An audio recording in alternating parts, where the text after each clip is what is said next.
Welcome to Season 4 of the Agile Brand with Greg Kihlstrom, where we discuss business agility through customer experience, employee experience, and digital transformation. I'm your host, Greg Kihlstrom. The Agile World podcast is brought to you by TEKsystems, an industry leader in full-stack technology services, talent services, and real-world application.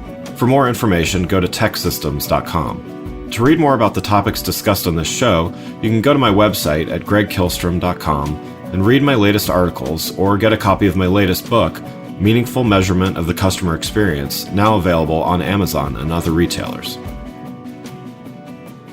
Hi, my name is Greg Kihlstrom, and I'm the host of the Agile Brand podcast. Today we're going to talk about brand marketplaces and how brands can utilize them effectively. To help me discuss this topic, I'd like to welcome Adrien Nussenbaum, co-CEO and co-founder of Mirakl. Adrien, welcome to the show. Thanks, Greg. Hi. Pleasure to be with you. Yeah, looking forward to talking about this topic with you. So why don't we start by you giving a little background on yourself and what led you to co-found Mirakl? So asking a French guy to start introducing himself in a timed podcast is a bit of a risk, but I was born in Paris. I've been an entrepreneur for like more than 20 years. This is my third company, and I've lived in the US for half of those 20 years.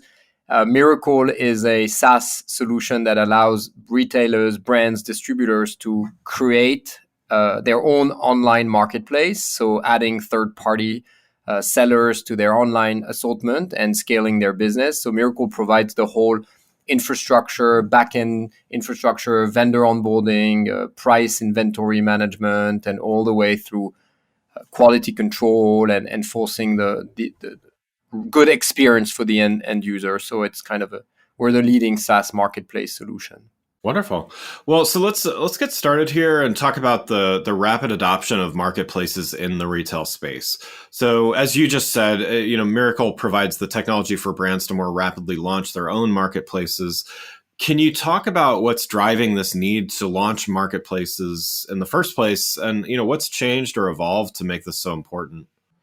I think the number one driver is that with the emergence of digital, there is on the customer side there is a willingness in a way to centralize more of one's purchase on one site, on the same website. So it's kind of obviously the extreme being Amazon, the everything store, but when you look at it from a category per category, if I'm shopping for sporting apparel, I don't want to go and have to buy in 3 different places, the basketball net, the cool basketball shoes, the shorts. And it's very hard for a distributor, a retailer to just have everything everyone needs.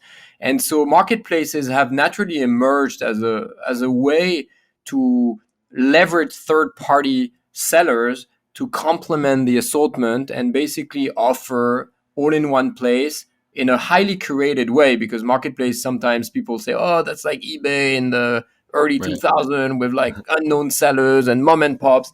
No, today there's a lot of structure around marketplace, around the way they're organized, around how they can be curated. And so they really answer this easy, natural need, which is selection. Obviously, there is elements of price in some markets, in some categories, where the competition that you may create amongst third-party sellers can help drive price to what the market expects price to be. And there is a notion of selection and service, availability of the product. If you maximize the sources of supply, you have greater chances of making sure that you can basically welcome someone in your store and say, yes, we have what you want at the right price, and it can be delivered to you today. Yeah. So from a branding and marketing standpoint, what benefits do these marketplaces have from a brand perspective? So, from a brand perspective, meaning the actual brand or retailer hosting the marketplace, it's about being relevant. And recently, I was on a call with the CEO of a large retailer, and he was saying, for us, there is a sense of urgency to launch our marketplace because we need to regain, quote unquote, product authority, and by that it's really being perceived like we were perceived in the physical world as the place to go, the go-to place for XYZ. And there is also very different marketplaces. Like if you think of the companies that that Mirakl serves in the US, it ranges from companies like Bloomingdale's or Belk or but also like people in the food industry like Kroger, or even brands like Madewell, J. Crew, and even more specialist stores like Oriental Trading. I'm not sure if you great company if you're buying stuff for parties and stuff like that.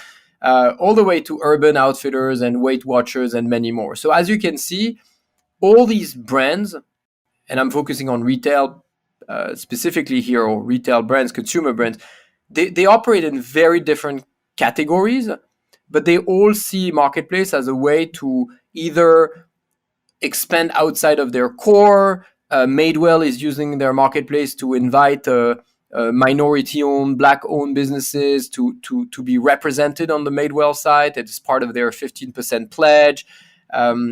Companies, the CEO of Macy's was interviewed on TV, and he was saying, our marketplace is here to help us solve assortment gaps. And he was saying, during the COVID phase, everyone wanted to buy bread machine. We didn't have bread making machines at Macy's, but if we had a marketplace, we would have been able to offer such products.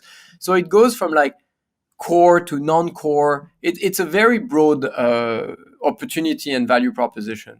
Yeah, I mean, it sounds it's interesting because in a way it allows a brand to focus, and yet with the bread machine example you just gave, it also allows a brand to expand as needed. So it's kind of it sounds like it gives flexibility, right? And that I would assume that flexibility is based on whether it's external factors like supply chain stuff or maybe consumer preference or consumer demand. Does that sound right to you? Yeah, absolutely. It's all about scale and flexibility, and it's all the way from customers are interested in this category. We don't have the expertise in house, but they expect us to have these products. How do we solve that? Customers want these products. Supply chains are disrupted. We don't have them in stock. How could we build easily flexibility in our supply chain? It's a lot of like very different examples of benefits, and fundamentally one thing which is key is that if you think of how a marketplace is operated, it's much less intensive, both resources and capital, on the side of the brand or the retailer that operates the marketplace. You don't need to hold the inventory, source it, take the risk, hire tons of people to merchandise completely new categories. You really leverage what you've built already, whether it's your brand or your access to supply and the traffic you're getting to your site. Yeah, yeah, that's great. Let's talk a little bit now more from the consumer perspective, and talk about how shopping demands have changed and how branded marketplaces can adapt to this. So, in your position, you must see a lot of data and information on changing trends related to online shopping and things like that. From your perspective, what has changed from a consumer's perspective that's causing brands to rethink how they offer an e-commerce experience? I mean, there's many different areas, but one big change is probably how the Gen Z.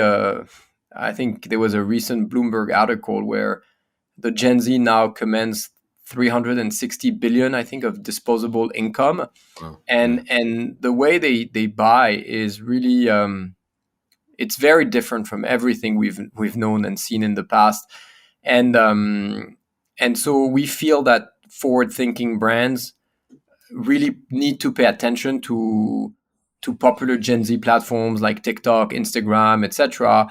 And there's so many kind of trends that are emerging at any moment on these platforms that a marketplace is a great way to once again build a larger supplier network, which allows you to make sure that you can carry at maximum of the stuff this generation may be looking for. And I think also there is a lot of the importance of having more data around what's being sought from a demand perspective.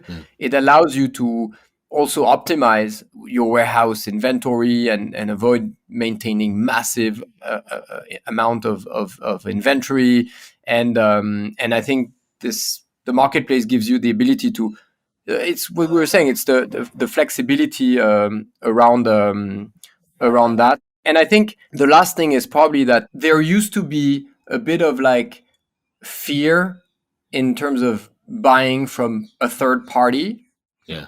but this is really going away. This is also a generation that's really first and foremost interested in can I get what I'm looking for when I want it, and so this has we've seen like drastic drop in fears of buying from third party marketplaces to the point that now it's really become a very natural behavior. Yeah.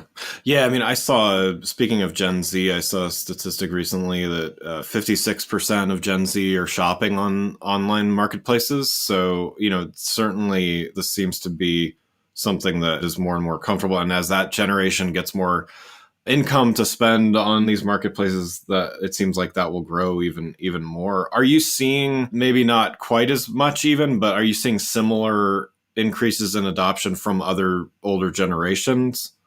I think when we look at our customer base and their customers, obviously you don't see the same customers across a Madewell, a Belk, Right. and a Weight Watchers, and it's clearly a phenomenon that's spreading across all generations. I think one thing which is interesting to mention also, because you said they're buying from marketplaces, but they're also selling through marketplaces, and there is a growth also amongst this generation of the kind of circular economy. I buy, I resell, and I can't but not share the. I have a 14-year-old daughter who decided to launch an apparel brand last summer. I mean, this summer she Yeah. worked on it for a year almost, and she designed some clothes. She had them made, etc. And when the time came to sell, she didn't think of like going wholesale, and she basically opened a store as a marketplace seller on a bunch of Mirakl powered marketplaces like Veryshop or Belk. She reached out to influencers on Instagram and messaged them and send them some samples. They posted on TikTok, and so everything is changing, like the marketing, the distribution. So this is having a really very strong impact on an industry like fashion, for even the way things are made, because it goes so fast that you need to be able to source more locally, because when you have success you want to be able to produce more faster. Yeah. So it's really interesting to see how this evolution is impacting the whole value chain of an industry, for example, like the apparel industry. Yeah, that's really interesting. And I would imagine then, in addition to building relationships with individuals as customers, to your point about, your story about your daughter, these brands also have the opportunity to build relationships with potential suppliers who might also be customers, right? So do you think that builds a unique kind of relationship? Yeah, and absolutely, there is a blurring of traditional boundaries in a way.